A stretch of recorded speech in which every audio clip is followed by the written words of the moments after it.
Ang ating pong babasahing salita ng Diyos ay nagmula sa aklat ng unang Juan, Kabanata 4, talata 7 hanggang 12. Ulitin ko po, unang Juan, Kabanata 4, talata 7 hanggang talata 12. Kung kayo po ay may dalang Biblia, makipagbukas po kayo sa akin sa aklat na nabanggit at basahin po natin ito ng sabay-sabay. Tumayo po tayong lahat para sa pag-awit ng doksolohiya, ng pagbabasa ng kanyang salita. Mga minamahal, magmahalan tayo sapagkat ang pag-ibig ay mula sa Diyos. At ang sino mang umiibig ay ipinanganak ng Diyos at nakakilala sa Diyos. Ang hindi umiibig ay hindi nakilala ang Diyos, sapagkat ang Diyos ay pag-ibig. Sa ganitong paraan, nahayag ang pag-ibig ng Diyos sa atin. Isinugo ng Diyos sa sanlibutan ang kanyang kaisa-isang anak upang tayo ay mabuhay sa pamamagitan niya. Ganito ipinamalas ang pag-ibig, hindi dahil inibig natin ng Diyos, kundi siya ang umibig sa atin at isinugo niya ang kanyang anak bilang alay para sa pagpapatawad ng ating mga kasalanan. Mga minamahal, yamang lubos tayong iniibig ng Diyos. Dapat din nating ibigin ang isa't isa. Walang sino mang nakakita sa Diyos. Ngunit kung iniibig natin ang isa't isa, nananatili ang Diyos sa atin at nagiging ganap sa atin ang kanyang pag-ibig. Purihin ang Diyos sa pagbabasa ng kanyang salita. Maaari na po kayong umupo.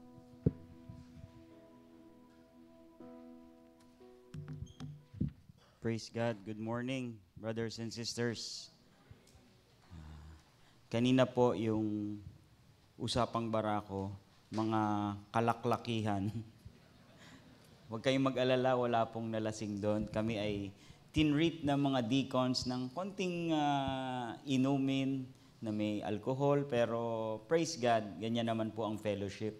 Ang hindi naman bawal, ang bawal lang sa atin ay ang magpakalasing, magpakalango. Ingatan po natin na hindi tayo nalalango.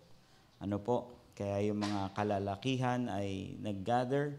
Sana yung mga hindi nakasama nung nakaraan maka-attend sa susunod yung Usapang Barako 3. No, we would like to inspire yung mga kalalakihan na talagang maging strong yung kanilang faith as leaders. Praise God. Magpapatuloy na po tayo sa ating pag-aaral ng salita ng Diyos dito sa 1 John. Nasa chapter 4 na po tayo, verse 7 to 12. Para tandaan natin, itong 1 John, itong si John sumulat sa mga mananampalataya. No? My little children, my dearly beloved, yan yung mga pag-address ni Juan. So, ibig sabihin, mga mananampalataya ang sinusulatan ni Juan. At ang kanyang sulat ay warning patungkol sa false teaching. No, ito po yung konteksto nitong pag-aaralan natin. So dito mamaya itatakel natin ang pag-ibig ng Diyos. So ito ay nasa konteksto pa rin ng mga ganyang bagay, false teaching at assurance. No, sumulat si Juan na nagbabala siya patungkol sa mga maling katuruan, sa mga false teachers, at nagbigay din siya ng assurance na ang Diyos ay nandyan para sila ay gabayan at ang pag-ibig ng Diyos ay nariyan. At sinabi rin niya na magmahalan ang bawat mananampalataya. Makikita natin na ang pag-ibig na ito ay hindi lang yung human love. Maraming klase ng pag-ibig. Merong yung sinasabi na agape, merong eros, marami pang iba, phileo, yung brotherly love. Yan yung ini-express natin bilang mga magkakapatid sa pananampalataya. Mahal natin. Mahal mo ba yung katabi mo? Kahit hindi mo kilala yan, dapat you will express love. Yung love na phileo, brotherly love, natutuwa ako nandito ka kapatid, sa panambahan ngayong umagang ito. Ganyan yung pakiramdam. Hindi yung, ito na naman tong katabi ko. Wala bang iba? Yung naiinis ka, hindi na tayo dapat ganon.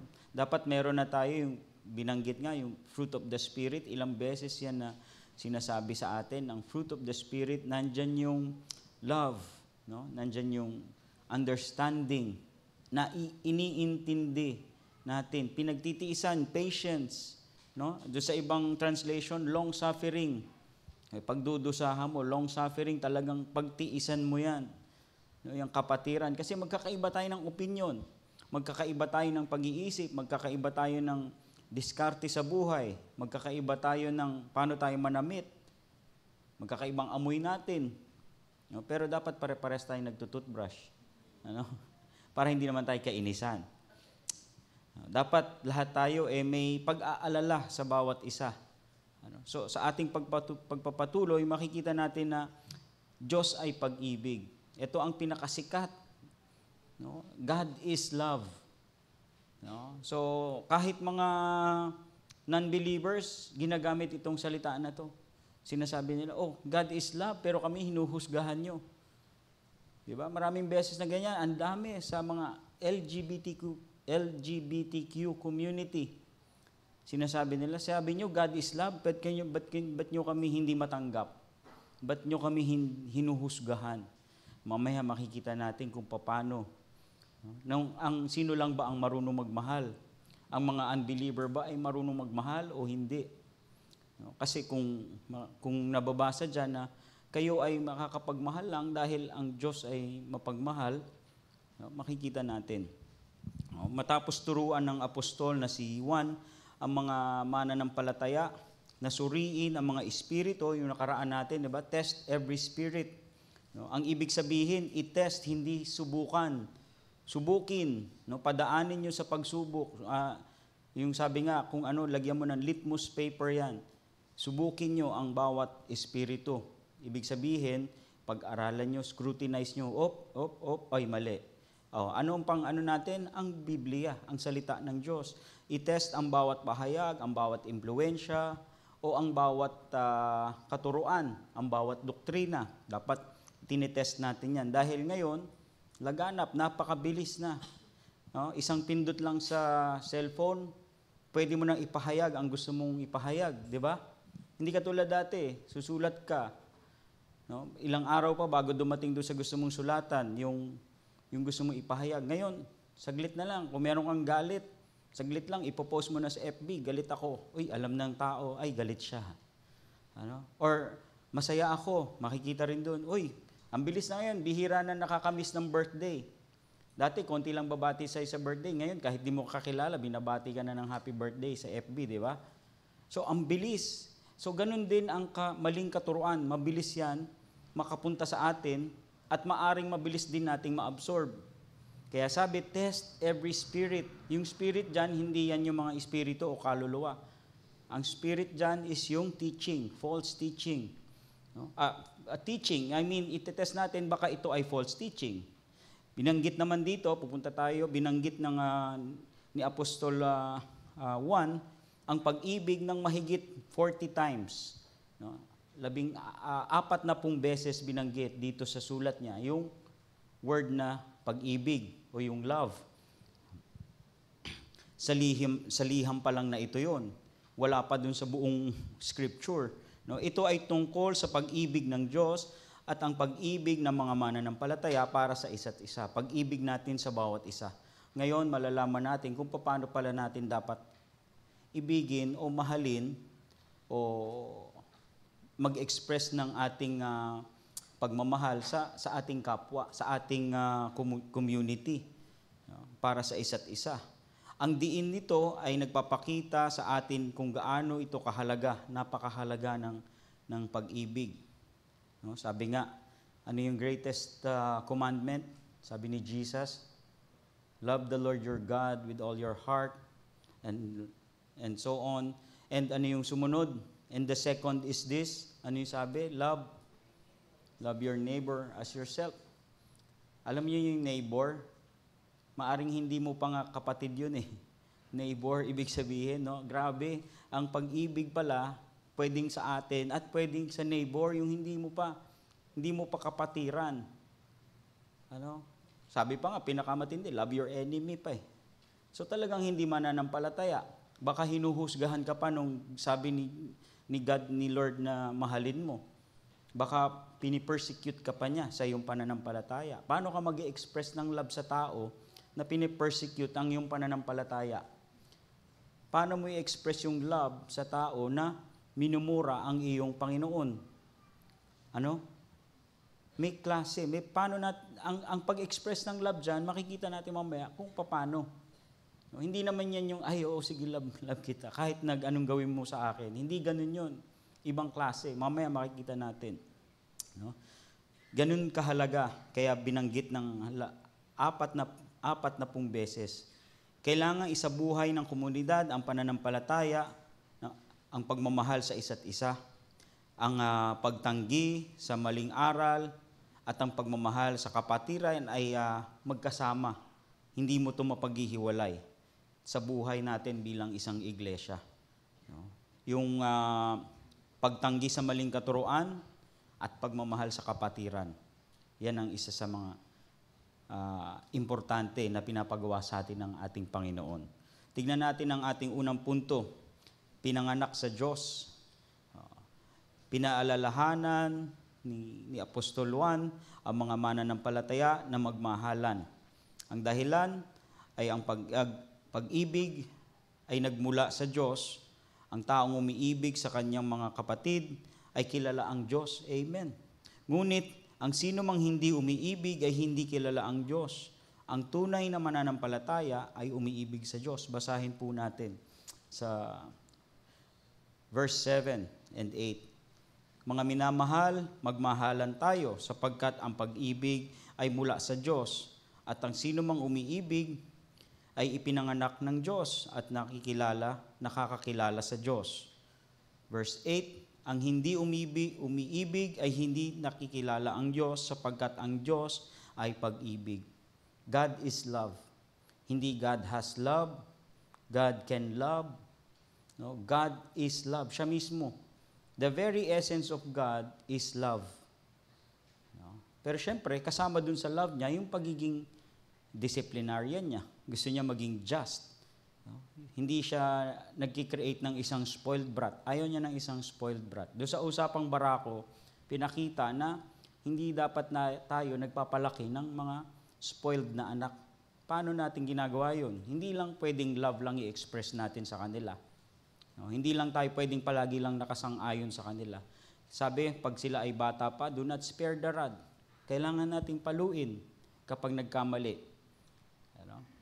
Kailangan natin silang gabayan, disiplinahin. Ganon din ang ating Panginoon. But the very essence of God is love. No? God, sa Diyos ay pag-ibig. Doon din sa mga unang sulat ni Juan, sa Gospel of John, sa John 13:35, isang bagong utos ang ibinibigay ko sa inyo, ibigin niyo ang isa't isa tulad ng pag-ibig ko sa inyo. Ito ay si Jesus. Dapat din kayong umibig sa isa't isa. Malalaman ng lahat na kayo'y aking mga alagad kung kayo'y may pag-ibig sa isa't isa. Ano? Dapat may pag-ibig tayo dito. Yung pag-ibig na yan is, we are united. Though meron tayong iba-ibang pag-iisip, iba-ibang opinion, sineset aside natin yon dahil meron tayong Diyos na pinapupurihan, ang Panginoong Hesukristo. Sabi nga, yung iba nagkaroon ng church division dahil sa kulay ng kortina. Ayaw ko to. Ayaw niya makinig sa akin, gusto kong ganitong kulay, ay umalis na tayo dito. Napakababaw minsan. Yun lang yung mga babaw. Paano pa yung iba? Na, hindi ako pinansin nito. Ayoko na dito, alis na ako. Hindi na si Jesus ang nakikita doon sa simbahan. Yung simbahan ay patuloy na nadidivide. Pag ang simbahan or pag ang iglesia ay nadidivide, hindi yan nagiging kalugod-lugod sa Panginoon. Kaya maingat tayo.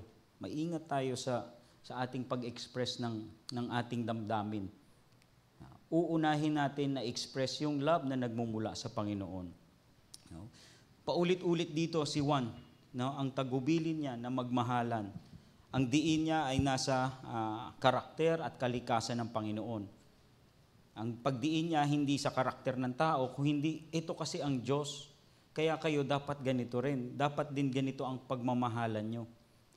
Dahil ganito nagmahal ang Diyos. Ang katagang pinanganak sa Diyos ay kauri ng ipinanganak na muli o tayong mga binago, or sabi nga, dati akala ko relihiyon yung born again, hindi pala. Ang born again pala is the process na tayo ay binabago. No? Nakasulat sa Biblia, we are born again. No? Binibigyan tayo ng bago para tayong isinilang na muli. No? Sa espiritu natin, no? Tayo ay may bago ng, we are a new creation. Sabi ng ating Diyos. So, sa pangalawa, or puntahan natin ang ating pagsasabuhay dito sa unang punto natin. Suriin natin ang sarili. Umiibig ba tayo sa kapatiran ng pananampalataya? Kung hindi, baka hindi pa tayo tunay na mananampalataya. Nakakatakot. Para sa bawat isa to, this is a self-reflection. Meron ba akong galit sa kapatiran? So pag ganun, isuko natin sa Panginoon. Kung ikaw ay merong puot or sama ng loob, no, sa'yo lang yun, nasa loob mo lang yun. Yung sama ng loob mo, isurrender mo sa Panginoon. Kasi dapat wala pala tayong puot sa kapatiran. No? So kung hindi pa, alam ko naman na tayo patuloy na binabago. Pero baka, hindi pa tayo tunay na mananampalataya. Meron pa tayong pagkakataon na maging tunay na mananampalataya. Manalangin tayo, Lord, gawin mo akong tunay na mananampalataya mo. Ilapit mo ako sa iyo. No, naway ako ay maging kalugod-lugod sa iyo. Bawat isa yan, hindi tayo to para sa sarili natin to, panalangin natin. Hindi yan, Lord, ilapit mo siya sa iyo. Baguhin mo siya kasi nakakainis ang ugali niya. O ilipat mo na lang siya ng ibang simbahan. Maling panalangin. Iwasan natin yung ganung panalangin. Ito ay para sa atin. No? So, kung meron tayong puot, baka hindi pa tayo tunay na mananampalataya. Kaya, kailangan tayong ipanganak na muli. No? We are a new creation. Binibigyan tayo ng bagong puso ng Panginoon. Ang dami, actually, pagka binasa natin ang about sa pag-ibig, no, na yung love na na-express ng isang mananampalataya, love na talaga ni Lord dahil binabago niya yung puso. Napakaraming verses, pero hindi na tayo tatalon-talon doon. Napakarami ring sinulat ni Pablo patungkol dyan. No? Kaya tayo ay saliksikin natin, siyasatin natin ang ating mga puso. No? Dahil ang isang tanda ng tunay na mananampalataya ay ang puso na may mapagmahal sa kapatiran. No? Sabi nga nung nakaraan, kasama yung oras na binibigay natin, no, bilang pagmamahal sa kapatiran. Kaya tayo kung nag-a-attend tayo ng growth group, no, yan ay isang testing din na tayo ay may pagpapahalaga sa kapatiran. Lalo na kung ikaw yung growth group leader. Sino dito ang growth group leader? Pataas ko nga ng kamay ng nagli-lead ng growth group. Yan, dapat lahat tayo ganun. Dapat lahat tayo nagli-lead ng growth group. Ang ano natin is, 'di ba? Yung oras ng mga growth group leaders, tayong mga uma-attend, mahalaga. So kung tayo ay may pagmamahal sa kapatiran, pupunta tayo on time. 'Di ba? Ayokong ma-late kasi yung oras ni kapatid, sayang din naman, naglaan siya ng oras para sa aming growth group, nag-aral siya para sa aming growth group. 'Di ba? A-attend ako, pupunta ako doon on time. Hindi ako pupunta doon, 20 minutes na lang, kainan na. No? Pupunta ka doon on time at ikaw ay mag-share din, maghahanda ka rin. Yun ay ibig sabihin, meron kang pagmamahal, meron kang pagpapahalaga sa kapatiran. At kung lahat tayo gagawin yon, no, nang may tunay na pagmamahal, nalulugod ang ating Panginoon. At lahat tayo, lumalago ang ating spirito. Kasi kung hindi, yung growth group leader nyo, mabibigatan masyado. Sabi, di ba, bear one another's burden. Bigat na yung growth group leader nyo sa'yo. Huwag tayo maging pabigat. Kasi sabi rin, carry your own load. Ano ba talaga? Bear one another's burden o carry your own load? Parehas natin ginagawa yun. Carry your own load. Pag may nangihina, we bear. Ginagabayan din natin. Ano? So, sa pangalawang punto, sinugo ng Diyos ang anak niya. Praise God. Ipinaliwanag ni Juan na ang pag-ibig ng Diyos ay naging malinaw sa pamamagitan ng kanyang anak. Tumutugma ito sa sinabi na sa Ebanghelyo dun sa John 3:16, "For God so loved the world." No? Ang layunin ng anak ay maging alay sa pagpapatawad o kasiyahan sa katarungan ng Diyos, no? Pagpawi ng wrath of God dahil sa kasalanan. No? Yung wrath of God ay nasa atin dahil sa ating kasalanan. At sa pamamagitan ni Kristo, dapat mamuhay ang isang mananampalataya. No? Doon lang tayo dapat namumuhay. Basahin po natin sa 1 John 4 verses 9 to 10. Sa ganitong paraan, nahayag ang pag-ibig ng Diyos sa atin. Isinugo ng Diyos sa sanlibutan ng kanyang kaisa-isang anak upang tayo'y mabuhay sa pamamagitan niya. Magkakaroon tayo ng buhay. We will have life. Bakit patay ba tayo? Oo, patay tayo dahil sa kasalanan. Pero pagka nandyan na si Kristo sa ating puso, tayo ay may buhay na. Tayo ay nabubuhay. Ganito, ipinamalas ang pag-ibig, hindi dahil inibig natin ng Diyos, kundi siya ang umibig sa atin. At isinugo niya ang kanyang anak bilang alay para sa pagpapatawad ng ating mga kasalanan. Itong alay para sa pagpapatawad, in English, is propitiation. Yung parang pinangbayad, propitiation. Banggitin nga natin, propitiation. Itong propitiation ay pangtubos, parang ganyan. Si Jesus ang naging alay. Si Jesus ang propitiation para sa ating mga kasalanan. Sabi nga, di ba, yung naging issue sa atin yung accept the Lord Jesus Christ as your Lord and Savior. Dito rin ganun. Hindi tayong unang umibig, hindi tayong unang nag-accept, kaya hindi natin pwedeng gamitin yung accept. Kasi ang tanong, are we acceptable in the eyes of God? Acceptable, nagiging acceptable lang tayo pagka nandiyo na si Kristo, kapag tayo ay nanampalataya na.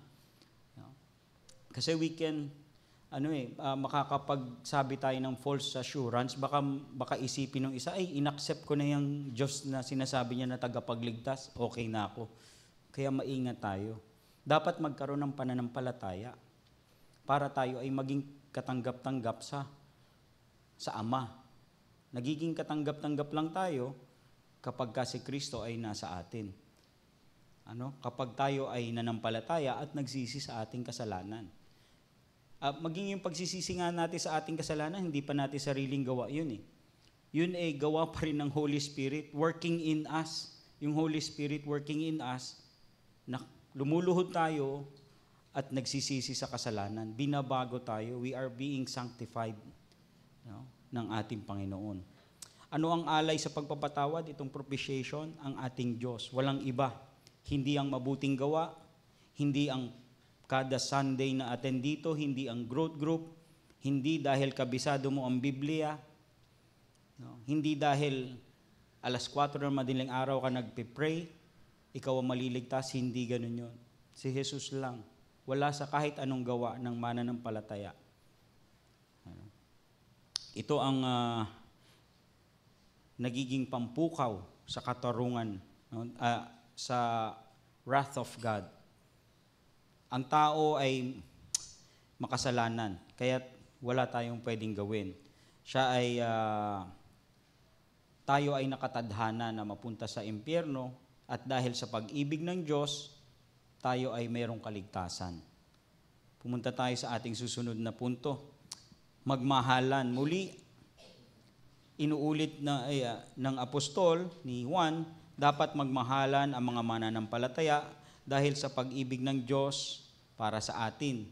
Kahit hindi nila nakikita ang Diyos, dapat silang magmahalan sapagkat mas minahal ng isang mananampalataya ang anak ng Diyos. Kapag mas minamahal natin ang nating mga mananampalataya, ang ating kapatiran, mas nai-express yung love of God. Lalong natutupad sa Kanya ang pag-ibig ng Diyos. nakikita dun sa tao na yon na nag-express ng love, yung pag-ibig ng Diyos. Nakikita ng ibang tao yan. Totoo yan. Kasi marami talaga ang nakatingin. Sabi ko na nga ba, yung ano na yan maghihiwa-hiwalay din yan.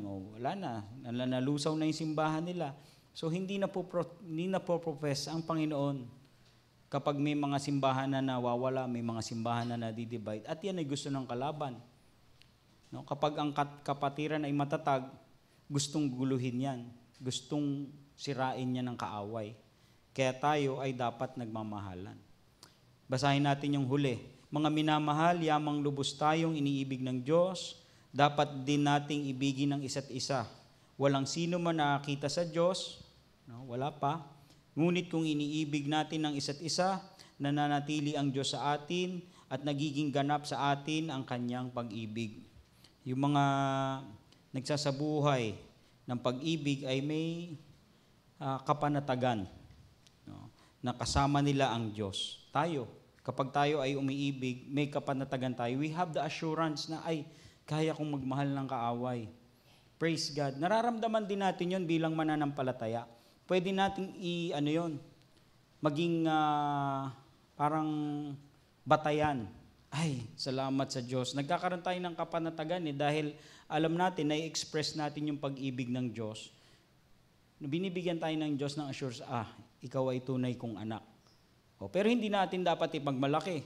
Kasi baka maging conceited naman tayo, baka maging tayo ay, sabi nga, palalo. Boastful. Pag tayo ay merong ganyan sa sarili, yung ang galing ko, mapagmahal ako sa kapatiran, tumutulong ako sa kapatiran. Hindi rin tama. Kaya tayo ay patuloy na magpakumbaba. Patuloy na humihingi tayo ng gabay. Bakit ang tanong, punta tayo sa ating pagsasabuhay, ng dalawang punto natin, yung sinugo ng Diyos, kailangan palagi nating ituon ang ating or i-refocus ang ating oras, ang ating lakas sa Ebanghelyo. Huwag tayong magsawa na ipahayag ang Ebanghelyo.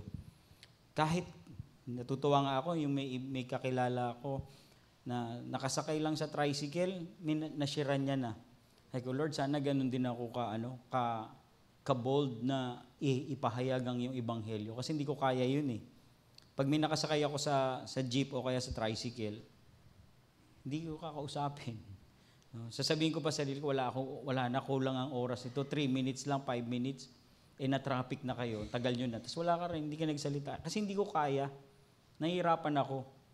Pero ang ginawa ko, pero hindi ako huminto. Ang ginawa ko, sa mga klase na lang na hinahawakan ko, yun ay, kung may bibigay sa atin ng Panginoon, huwag nating gayahin kung ano yung, paano maghayag ng Ebanghelyo yung ibang kasamahan natin. Hanapin natin sa sarili natin, saan ba ako pwedeng gamitin ng Panginoon? Kasi ako nag-try ako eh. Sabi si Doc Steve, sumakay ng taxi sa Manila. Nashiran niya na yung taxi driver. Ako naman, di punta rin ako Manila. Pagsakay ko doon sa taxi, talagang gusto ko na magsalita. Bakit hindi ko magawa? Ba't hindi ako makapagsalita? Sabi ko, Lord, hindi ba ako tunay na mananampalataya? Ba't di ako nakapag-share ng salita doon? No, hindi pala. Iba-iba pala ang disenyo ng Panginoon. Pwedeng wag nating gayahin. Pero kung kaya mo, di praise God. Kung hindi mo kinaya, hanap ka ng iba. Pero dapat, ang bawat mananampalataya ay magpahayag ng Ebanghelyo. Hindi pwedeng hindi. Pahayag mo doon sa kapatid mong mas bata, at least napahayag mo. Pahayag mo sa mga kabataan na mas madaling kausap, yung hindi na makikipag-argumento sa'yo, try mo. Pagtagal, mas mature na yung kausap mo. Hanggang tayo ay natututo. Tandaan natin, ang dito is spiritual battle. Kaya tayo ay mga sundalo. We have to put on, sabi nga, full armor of God. Pero ibang pa yun. Ibang sermon na naman yun. Pero napakaganda. Isipin natin na may giyera at tayo ay mga sundalo na dapat patuloy na magpahayag ng salita ng Diyos. Pangatlong pagsasabuhay, bawat mananampalataya ay dapat lumago sa pag-ibig ng Diyos nalalaman nating mahal niya tayo sa pamamagitan ng anak niya, ni Hesukristo. Pero tayo'y lumalago sa pag-ibig niya sa pamamagitan ng pagmamahal natin sa bawat isa. Kaya't isang matibay na katangian ng isang iglesia ang pagmamahal nila sa isa't isa. Pagmamahal natin sa bawat isa. Balik tayo dun sa kanina. Di ba yung LGBTQ community, puro love ang ini-express niyan? Love. No hate. Love, love, love. Minahal na nga nila yung kapwa lalaki, kapwa babae. So doon na nagkakamali. No? Sabi, akala ko ba lahat ng nagmamahal kilala ang Diyos? Hindi po totoo yun. Kasi merong human love, no, na self-serving. Merong tao na walang Diyos, baka kinukutya pa ang Diyos, pero kaya niya magmahal, kaya niya mahalin ang anak niya. No? That's yung love na natural na, anong tawag dyan? Yung mahal mo yung kapamilya mo. No? Natural yun eh. Wala kang nagigain doon. No? Self-serving ang ibig sabihin yan. Sabi nga dun sa Luke, di ba?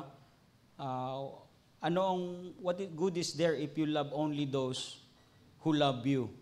No? Kaya sinabi, love your enemy, sabi ni Jesus eh. Kasi nandoon ang paglago natin, nandoon tayo nagiging matatag. Dahil walang kabuluhan na magmahal lang tayo dun sa taong kamahal-mahal. No? Kaya tayo, no, hindi natin ini-expression. Ang ini-express na natin is yung love na nagmumula sa Diyos, na kaya lang natin dahil sa Kanya. Dahil siya ang unang nagpakita sa atin ito, yung agape love. Agape love, unconditional love. Hindi self-seeking, selfless. Mamahalin kita kahit ano pa. Tinanong ako nung asawa ko, bakit mo ako love? Hindi ako sumagot. Sabi ko, I love you for no reason at all. Kanta yun, di ba? Ha? Ayoko yung sagot mo. Sabi ko, okay nga, yun eh. Sabi ko, ayaw niya talagang tanggapin. Kasi gusto niya, meron akong rason kung paano siya mahalin. Sabi ko, pag nawala yun, di wala na, hindi na kita love. Sana naintindihan niya. Naintindihan natin na nagmamahal tayo nang walang kadahilanan. Yung katabi mo, mamahalin mo yan no matter what. Dahil kapatid mo yan kay Kristo. Tama ba? Amen. No, I love you in the Lord. Ganun yung mga katabi mo. I love you in the Lord. Hindi yan romantic love, ha? Kung crush mo yung katabi mo, I love you in the Lord lang. Hindi tayo romantic love, phileo love. No? Love na agape naman, yung sunod. Kasi, na-express natin yan love na yan dahil ngayon, ganun ang pagmamahal ng Diyos sa atin. While we were yet sinners, He loved us. No? Nung makasalanan pa tayo, binigay na sa atin ng Panginoong Hesukristo. So tayo, hindi tayo maghihintay na magbago ka muna bago kita mamahalin. Ay wala yun. Walang saysay yung pag-ibig na binibigay natin. Hindi nakikita ng Diyos yun bilang isang sacrificial love. Dapat merong pagsasakripisyo on our part, yung sa ating brotherly love. Kasama dyan yung pinagtitiisan natin ng bawat isa. Yung ikaw naman palaging ikaw yung pinagtitiisan, magbago ka naman na. Isipin mo naman, lagi na lang akong pabigat sa grupo. Lakas kong kumain, wala akong ambag. Hindi naman yun. Yun naman syempre bilang mga kapatiran, di ba? Yun ang biruan natin Yun naman ang biruan. Pero tayo, nag-aakayan. Nag-aakayan tayo. We express love for one another. Amen. Aking pagtatapos ay ang tula na sinulat ng ating pastor. Diyos ay pag-ibig. Ganon din ang title. Subukin ang mga espiritu. Siguruhin ayon sa turo ni Hesukristo na ipiniliwanag ng mga apostol. Paglihis tayo ay tumutol. Dapat kalinya ang mga pahayag, doon lang tayo papayag. Karugtong ng pagsubok ang pag-ibig, isabuhay katulad ng pag-inom ng tubig. Labanan ang huwad na turo, kapalit niyan ay pag-ibig na puro. Magmahalan dahil Diyos ay pag-ibig sa gawa at hindi lamang sa bibig. Sa Ebanghelyo, ang pag-ibig ay malinaw. Sa marami, ito ay ating ihayag para matanaw. Ang pag-ibig ng Diyos sa pagsugo ng anak, manalig at magmahalan, iyan sa isip ay itatak. Tayo po'y tumayo at manalangin.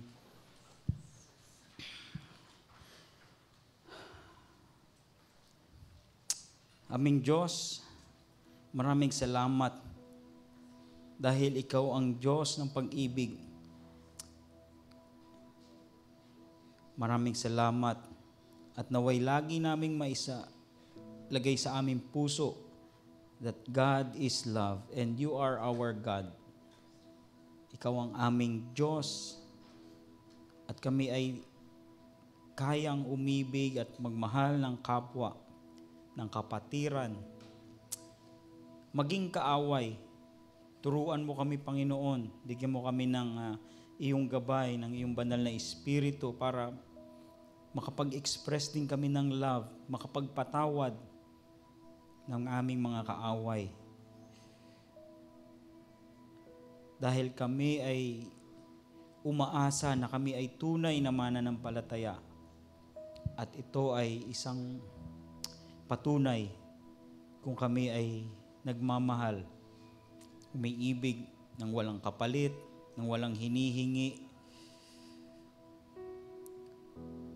ng walang pangsariling layunin.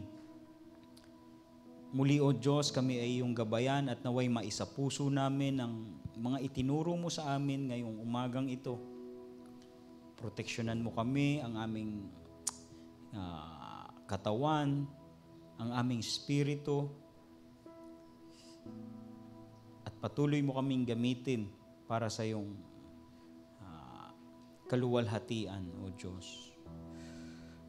Naway puspusan mo ng biyaya ang bawat isa na narito ngayon, O Diyos.